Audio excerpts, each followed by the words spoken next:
You may be seated. Thank you very much. Your Excellency, President William Ruto, who is also the party leader of UDA, leaders of the two political parties, ladies and gentlemen, Amjambo. The ODM people here. ODM. ODM. ODM. You see, wako tayari. Well, I'm very happy to stand before you here this morning to talk to you after a long period of absence. As you know that in the last 6 months, I've been engaged in the campaign on the continental platform for the position of the chair of the African Union. Some people ask me why did I decide to run for that position. And I say that I was approached by senior leaders on the continent who, when they saw that that position was becoming vacant, they needed somebody with a Pan-Africanist ideology to go and try to set that movement into the right path so that it can achieve the objectives for which the founding fathers formed it. So they then sent the former Nigerian president, President Obasanjo, to me to come and persuade me to run. And after a lot of soul searching, I made a decision. And some of you will have seen me with President Obasanjo on my side when I announced that I was going to run for the position of African Union chair. I did not expect to be supported by the Kenya government. But out of blues, President Ruto announced that he would support my candidature. Yes, I thought this is the best way to get rid of him. Good riddance.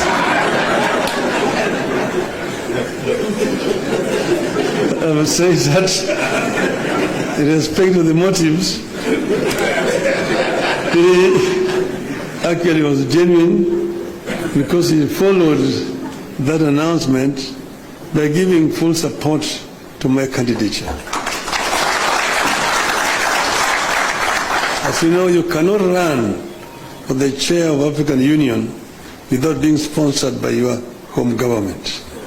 You cannot just sit somewhere there and say, Mimi ni Professor Kithure Kindiki, I want to be a chairman of African Union. You will not be that seen. Your name must be presented by a government official through the embassy of Kenya in Addis Ababa. And this they did. And not only that, they put also the machinery behind my campaign. And Mr. President Ruto himself called various presidents and made an appointment for me and also persuaded them to support my candidature. He himself invited the president from East Africa here in Nairobi to basically adopt me as a candidate for the Eastern region. And this they did. So Kenyan ambassadors in all those foreign countries were also informed and that they would support my candidature. And wherever I went to, they received me at the airport, took me to the hotels, and also took me to meet with the president. I was able to meet more than 40 presidents on the continent. And I traveled Africa from east to west, south to north, like never before. As you know that I have been the high representative of the AU on issues of infrastructure. So I'm not actually strange to these issues, I mean to the continent. but it gave me a better opportunity to now understand problems facing many African countries firsthand from the leadership of the continent. Let's know that our continent has suffered seriously from innovations from outside. First was the slave trade that took so many of able manpower across the shores to go and work in the building of Americas, both North America and South America. Some were taken to Arabia, some were incarcerated there and died there. So that was the first. Then came colonialism, where they went and set somewhere in Berlin and partitioned Africa according to their interests. British, French, Italian, Portuguese, and so on and so forth. So Africa has suffered seriously. That was colonialism. Then when Africans fought for independence, they granted it, but it was a flag. But then there was also neo-colonialism that came about, and Africa has continued to be marginalized. So I saw this and came up with a program of how we were going to deal with these issues. We campaigned strongly, and we went to Addis Ababa quite confident of victory. Before I went there, the women here, Orange women in Nairobi, organized a prayer meeting for me in Bomas of Kenya. And they prayed for my success. And I told them that they were only going to do two outcomes in Addis. One, we would win, in which case we would have succeeded. The other one, we would lose, but we would also have succeeded. Because I told them why? We will come back home. So east and or west, home is west. So we are here. So when I came back, I went to meet with the president in Mombasa to thank him for the support that the government had given me during that campaign. And he was, of course, very gracious, and at that time I found when the two teams from the parties had worked out on some documents that they wanted to be signed, I told him I cannot sign the document until I've consulted our people, my people. So I took time. From that time, I went to Kisumu. I met with the professor. I met with leadership and elders in Kisumu. I went to Siaya. I went to Migori. I went to Homa Bay. I went to Busia, where I met with all the leadership from all the 5 counties western. Then I went to the coast. I was in Mombasa. I was in Malindi, in Kilifi. I was in Kwale. I came back. I went to Wajir. I came back. Yesterday I was in Kisii. I was in Narok. I was in Nairobi, here in this same building here with leadership of Nairobi. That's what you call random sampling.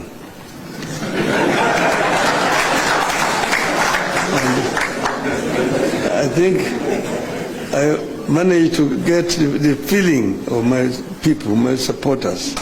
And that's the reason why I am today able and confident to sign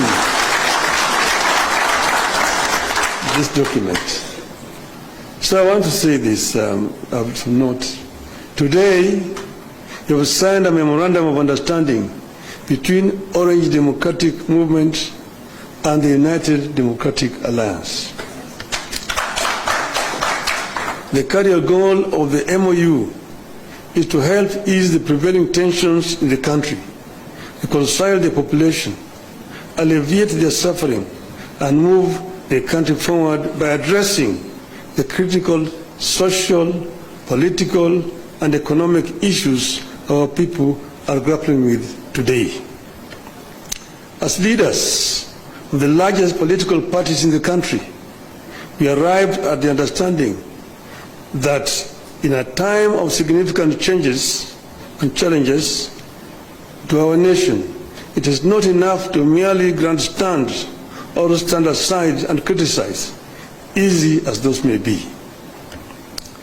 They say any madman can kick down a barn, but it takes a good carpenter to build one. We have agreed to help build a barn for our country, rather than merely kick down what we have. We have agreed to use our parties as a broad platform, bringing together various voices, opinions, and concerns to address the critical challenges facing the country through a formation that is truly national and inclusive in outlook. A core problem we agreed to prioritize is youth unemployment and resulting hopelessness that has made them easy fodder in political contests in which there is nothing tangible for them. In this MOU, we agree to embark on steps to realign the country's economic, social, and political priorities to address the youth agenda that has progressively fallen behind in the last 62 years of our independence. Through this MOU, we commit to uphold the Constitution, the rule of law, and respect for human rights. Importantly, we pledge to tackle unemployment, cost of living, crippling poverty, inequality, and failure of the institutions that have been eroded by inefficiency and corruption over the decades, making them unable to deliver to Kenyans. We seek a more equitable country in which all peoples of all backgrounds are included in the enjoyment of socio-economic benefits and are equal members of one indivisible nation.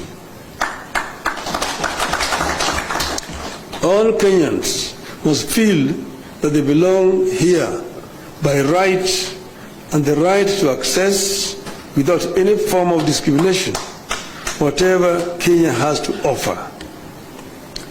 We commit to protect and to strengthen devolution as a machinery for ensuring a more inclusive development across the country. In this regard, we will be tabling a proposal that the unbundling of functions that has been recently concluded, counties should get not less than 450 billion shillings in the 2025-2026 financial year. We will also seek the faithful flow of funds to political parties, being vehicles for the channeling of hopes and aspirations of the people. We will use this platform to revisit the constitutional provisions on leadership and integrity, corruption in public life, fundamental freedoms like free speech, protest and assembly, and preservation of the rule of law. We recognize that many of the issues this country is struggling with are as old as the country itself. It will take mutual trust between leaders and the creation of a conducive environment for them to be tackled with honesty and objectivity in a broadly constituted formation. As leaders of and our parties, we commit to hold regular consultations on pressing issues, exchange expertise and information on the best practices in the governance of the Republic of Kenya, and facilitate and participate in public activities of interest to the people of Kenya that relate to their problems. We make it clear that the memorandum we have signed today does not define the formation of a political coalition between ODM and UDA.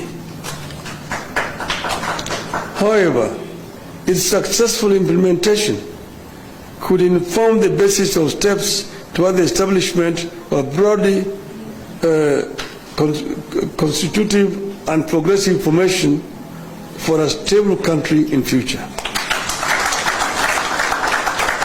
We urge all Kenyans who are interested in having a stable, inclusive and progressive country, devoid of grandstanding and alienation of whole communities and regions, to rally behind this formation in the interest of our nation.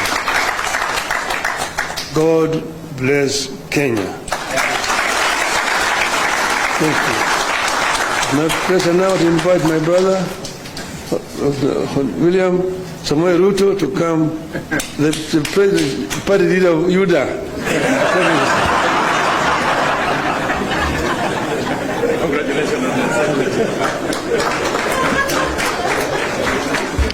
Thank you very much, the Honorable Prime Minister, and please let's